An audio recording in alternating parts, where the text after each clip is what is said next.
So for today's videos nga pala guys, ay ipapakita ko lang sa inyo yung mga katribo ko na ang gagaling umakyat sa puno guys, dalawang tao. Ito guys, magkaibang lugar to. Yung isa tito ko, yung isa hindi ko alam kung saan yun kasi, pero katribo ko no. Ang gagaling umakyat guys, papakita ko sa inyo guys. Tingnan nyo guys. Pakisupport na sa kanila guys ano.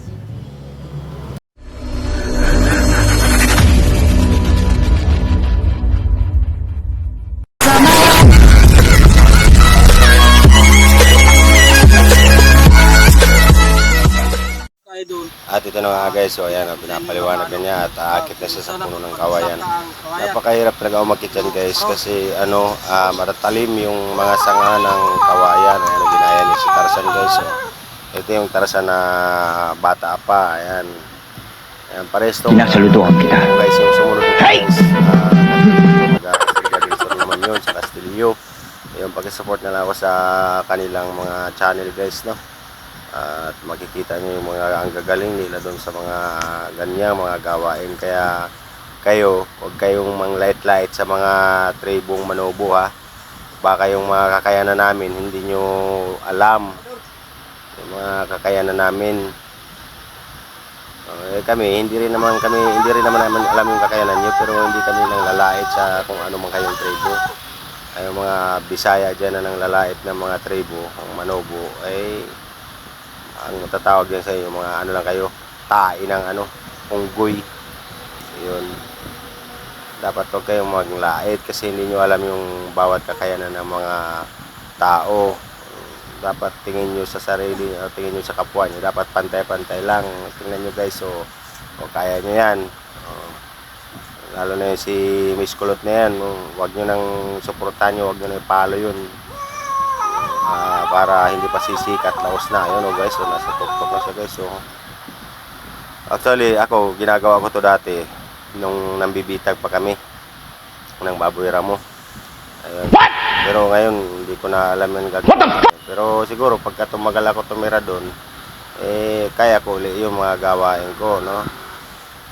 Kaso hindi ko pa nasubukan yan kasi matatalas kasi yung yan guys. Matatalas yung yan, bumaba na siya. Matatalas kasi yung dahon yan. Kung masilan yung balat mo dyan, talagang pagbaba mo, pantal-pantal yung katawan mo. Pero ito talaga guys, yung mga katribo namin sanay na sanay sa gubat guys. Kasi taga-gubat kami.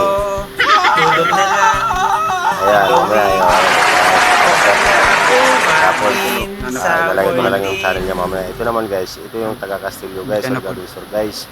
Kahoy. Ito yung tito ko na yung channel na ayun, piliin niya. Ayun, galing din talaga Tapos bukod sa magaling sa dyan, malakas pa itong taong to. Pagka nagkatagal lang to, pero magbubuhat to ng motor mag-isa. Ganyan lang yung katawan niya, no? Ayan guys, so kung makikita abilidad sa unggoy. gawain ko yan dati, kaso wala wala pa naman camera nung araw nung makikita nyo guys pa ako nakawin din sa aming lugar. Ogi ngayon ang kwento ng binatang ito na ipinagmamalaki gumuwapo raw siya kahit hindi siya niretoke. Galing talaga ang galing umakyat. Hindi ka magaling dyan umakyat baka mamaya papalitan na ng November 1 yung birthday mo. Lilipat yung dadaan sa kabilang mga kahoy-kahoy. Mga idol. Ay mga Bisaya dyan na mapanglait sa mga tribong Manobo. Wala lang kayo sa Nahagit siya ba? Sige. Kalingking.